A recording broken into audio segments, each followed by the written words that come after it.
tirou seu nome do maior e mais famoso rio da África.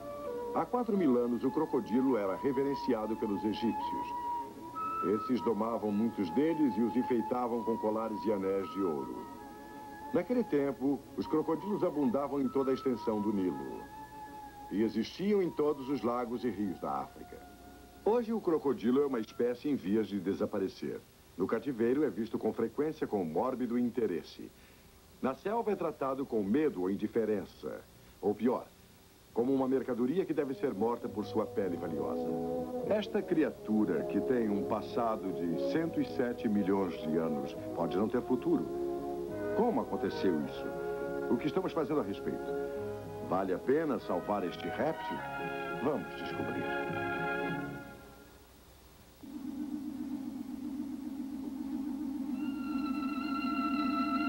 Embora a África seja famosa por suas vastas savanas, seus desertos tórridos e suas selvas úmidas, é ao longo dos grandes e indolentes rios do continente que a vida é mais abundante e diversa.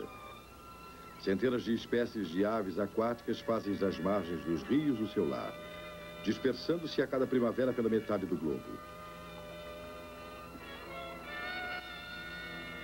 Aqui, na superfície da África, como que escondidas de um mundo que as ignorou, vivem criaturas de uma graça antiga. E criaturas incômodas demais para sobreviverem, que contudo sobrevivem sustentadas pelas águas eternas que nutrem um continente.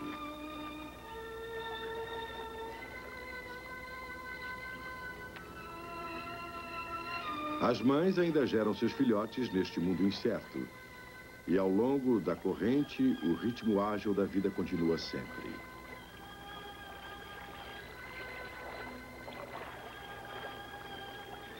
Enquanto as novas gerações exploram os limites do seu reino, o predador espera, vigiando a mínima perturbação na passagem dos bichos.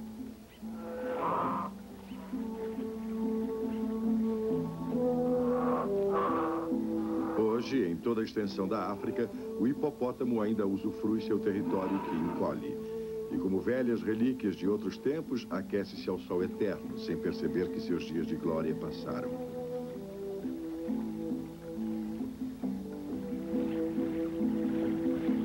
Mas na comunidade do rio, cada espécie tem seu espaço vital. Com os resíduos que produzem, cidadãos maiores sustentam um enxame de criaturas menores. De fato, na África, o hipopótamo e o crocodilo indicam um rio sadio.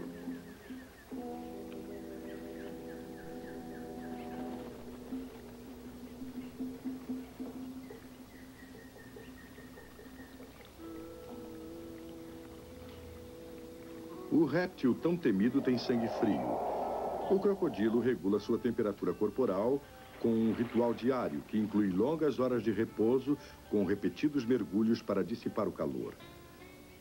Um dos últimos sobreviventes da era dos dinossauros, o crocodilo representa hoje a expressão mais avançada da ordem dos répteis.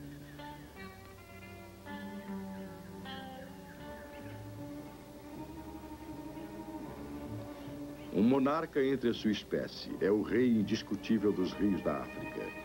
Conhecido em toda parte como um freguês perverso, com um gênio intratável, o crocodilo não deve ser confundido com seu primo mais dócil, o jacaré americano. Contudo, apesar de suas tendências predadoras, a mamãe crocodila é solícita com seus filhotes, cuidando da sua prole como a mamãe pata cuida da sua.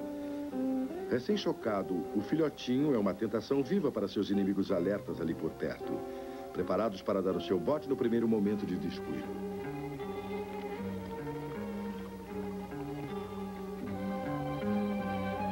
Com um pouco mais de 2 palmos a nascer, o pequenino é um modelo miniatura dos seus enormes pais. Mesmo sob o olhar vigilante de sua mãe, ele é impotente para se defender das garras de uma ave de rapina.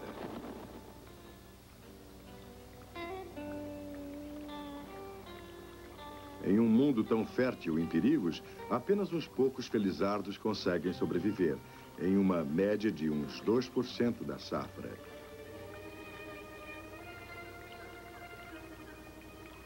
Uma seleção cuidadosa mantém a população em um nível que beneficia a comunidade natural em seu conjunto. Mas se o sistema de verificação e equilíbrio for abalado. Hoje, o turismo abriu as mais remotas regiões dos rios africanos às excursões em massa. E os crocodilos, em geral, destemidos, estão reagindo com alarme à invasão.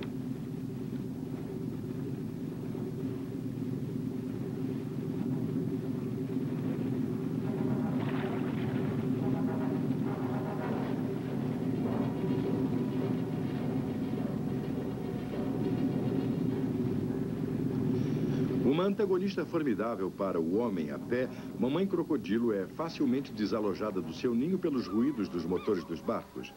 Quando isso acontece, os oportunistas entram em ação. O primeiro a chegar é o astucioso babuíno. Vem vigiando o local há semanas e sabe exatamente onde atacar.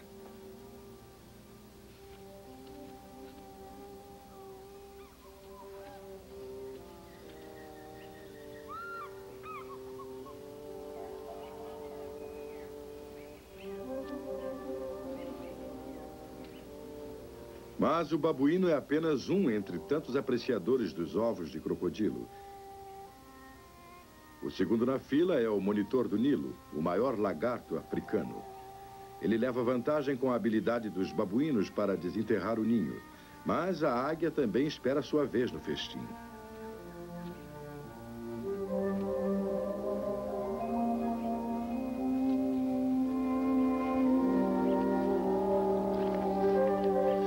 Cada ninho pode conter uns 9 ovos, mas a orgia prossegue até que os ladrões de ovos tenham dizimado a colônia inteira. E assim, os rios vão ficando cada vez mais pobres de crocodilos. A situação resulta do turismo. E assim, essa é uma das muitas forças complexas em ação para depor o rei dos répteis.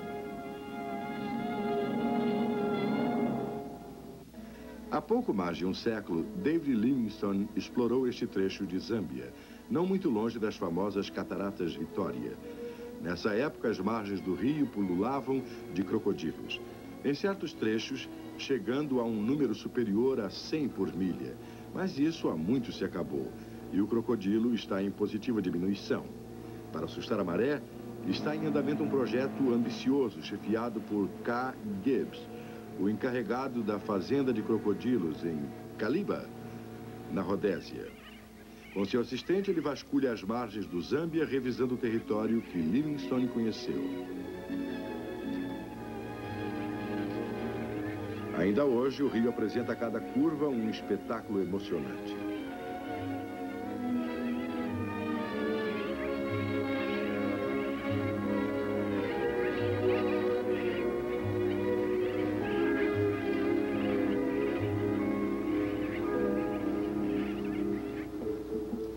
Em termos biológicos, esta é uma terra produtiva, capaz de sustentar uma abundância de coisas selvagens. E principalmente agora, no final da estação das chuvas, o rio fervilha de vida.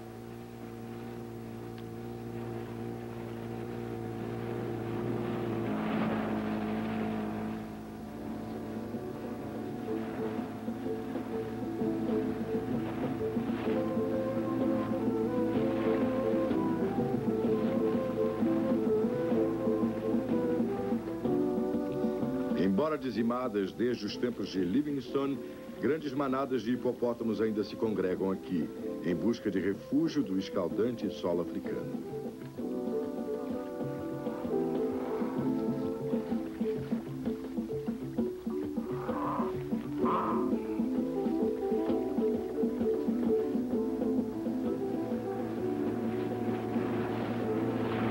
Mas não foi em busca de hipopótamos que estes homens vieram.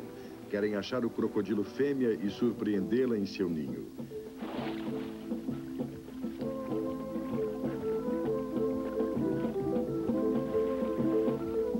Por isso, a busca se concentra ao longo das margens relvosas.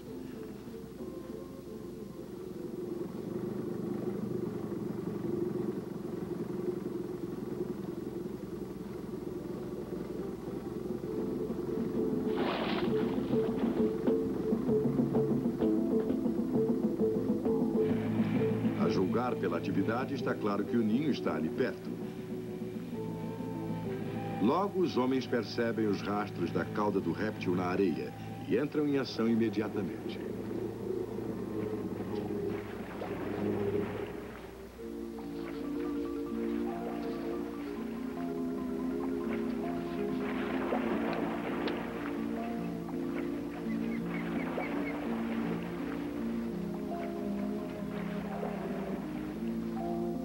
O fato é que Keggs e seus assistentes são ladrões de ovos profissionais, concorrentes da águia, do monitor e do babuíno.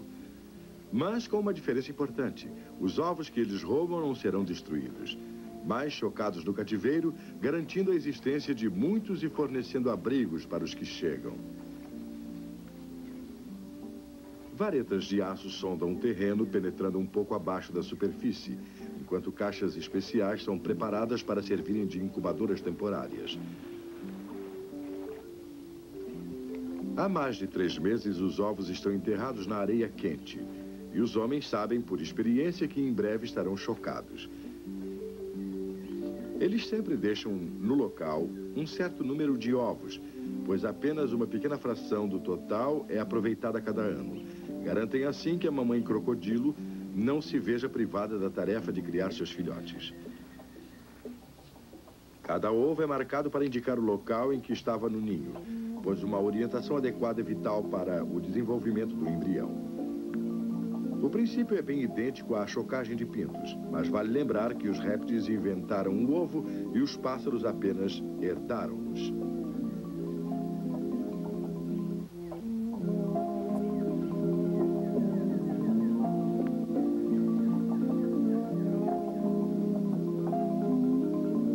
A maioria dos ovos é deixada intacta.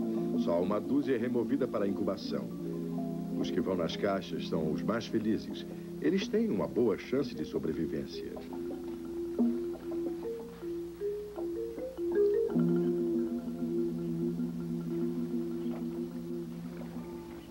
Na sede da fazenda de crocodilos em Caliba, é separado um embrião de cada ninho. É preservado como um indicador do registro de desenvolvimento do grupo. Por meio dele, é possível calcular a data em que o resto dos ovos provavelmente serão chocados. Daí em diante, é apenas uma questão de esperar pela chegada de uma nova geração para reabastecer as praias de Zâmbia. O propósito primordial da fazenda de crocodilos de Caliba é comercial, proporcionar lucros com as peles de crocodilos. Mas, ao mesmo tempo, a operação serve à causa da conservação. Por lei federal, 5% de todos os rebentos são eventualmente devolvidos ao rio como adultos.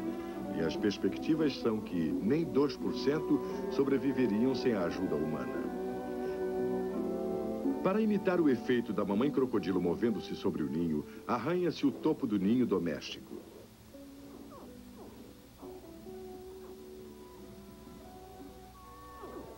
Quando os filhotes estão em ponto de emergir, eles respondem com ruídos, e está claro que a experiência foi um sucesso.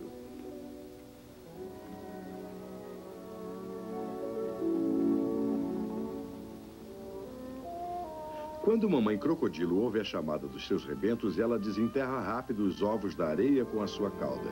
Isso é dispensável aqui.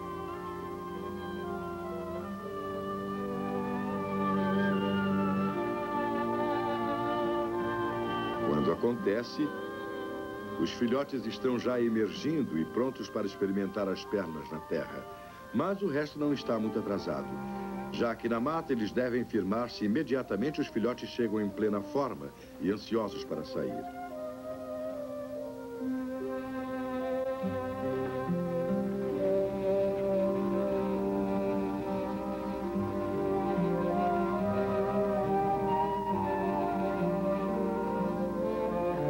Contudo, de vez em quando, sua luta requer uma ajudazinha externa.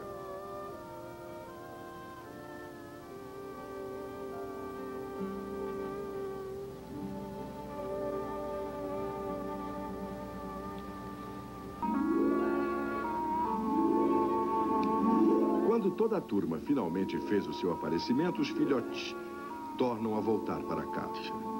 Desta vez, para um curto passeio até o seu primeiro lar aquático.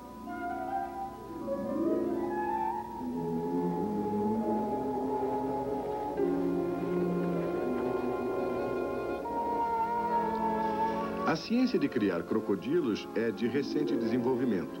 E só nesses 2 últimos anos foram aperfeiçoadas todas as técnicas. Apesar de sua reputação, os filhotes são criaturas frágeis e, a menos que as condições sejam ideais, não podem sobreviver. Desde o começo, os bichinhos correm para a água, como se reencenassem o acontecimento ocorrido há tanto tempo, quando seus répteis ancestrais voltaram da terra para o mar.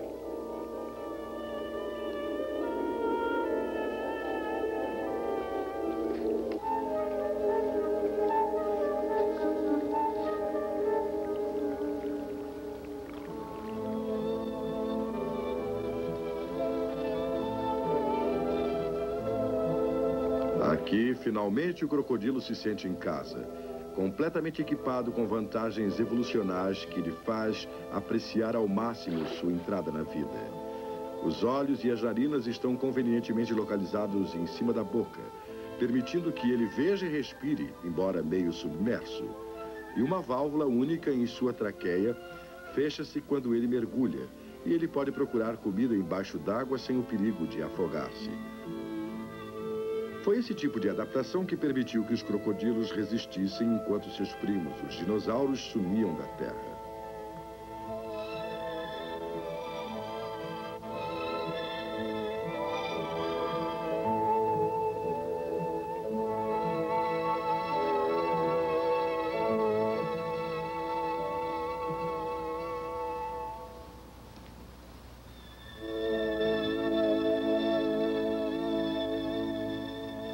Porém, estes filhotes não sabem nada disso. A comida é a realidade essencial da vida deles. E para satisfazer essa avidez, a fazenda vive repleta de toneladas de carne de todo tipo.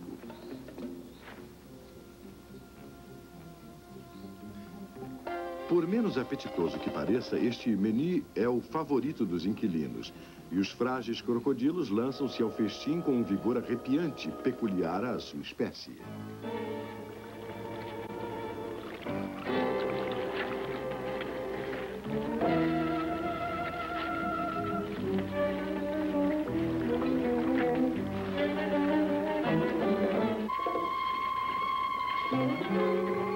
Como os crocodilos têm positiva inclinação para o canibalismo, os animais de tamanhos diferentes são rigorosamente segregados.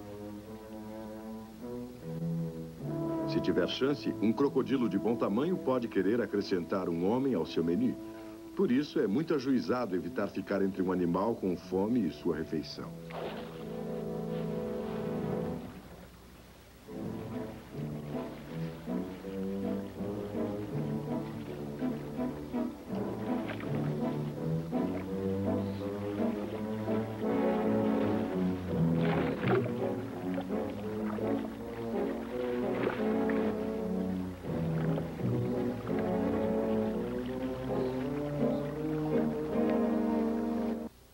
Passaram-se bem poucos anos desde que foi feita a sugestão dos crocodilos serem chocados sob condições controladas.